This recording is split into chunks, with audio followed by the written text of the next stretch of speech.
As you know, 5th graders usually run the Veterans Day Assembly. With us not being in school for Veterans Day, Mrs. Ethier is planning a special Veterans Day program that will be virtual. She would like the help of 5th graders especially. As you know, if you are following along in her music class, you are learning how to sign your grand old flag. And with me in art, we are hoping you will choose to create a special Veterans Day art that can be used in the program as well. So here's what you need to do. For art, you're going to need a half sheet of white paper. You're going to need to complete the art project based on the directions from this video. You're going to then need to take a picture of yourself holding your artwork and make sure we can see your face and your art. And then you'll turn in the picture to Google Classroom as normal. The 5th grade art project includes creating word art. The word art that we're going to create has to do with veterans. And this is just one example of one word that you might think of creating. Word art is a form of art that uses words and creates art. It's pretty obvious, word art. In this case, we are going to think of veterans and then think of what words come to mind. Here is just a small list of a few words that came to my mind. You can use any word from this list or think of another word.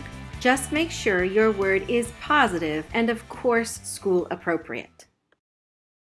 Once you've picked out your word and you have your half sheet of paper, you are going to begin with pencil. I'm going to draw the word brave, and I know you're not going to see it very well on this piece of paper, but trust me, I'm lightly writing the word brave. Next, I need to make this into block letters. If you've never created a block letter before, it's easiest to write the letter normal and then kind of draw a box around the outside of each line. This gives it a shape, and then you're able to also fill in the inside however it needs to be filled in order to create the block effect on each letter. Basically, take it slow, use a pencil, and create carefully. Once you have your word blocked out, you are then going to trace over the blocked letter with a Sharpie or pen or whatever you have available. As you can see, I'm going far more careful now as I want to make sure that these lines are just right. Once I've traced all of this over, I am going to erase any pencil marks that can be seen. And I'm going to speed this up so that we can move on to adding color. But don't forget to erase those pencil marks.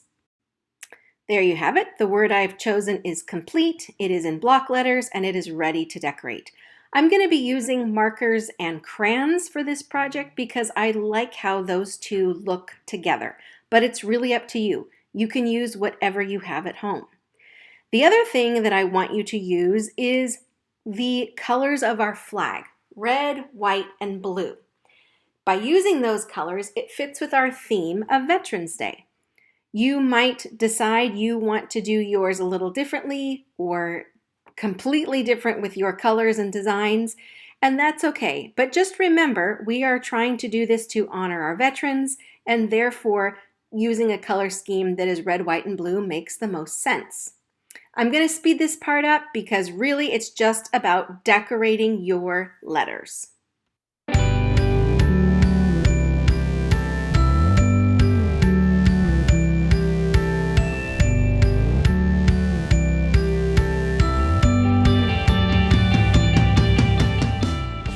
Once your Veterans Day word art is complete, simply take a picture and turn it in on Google Classroom. You'll see a slide just like this, and you should be able to insert it there.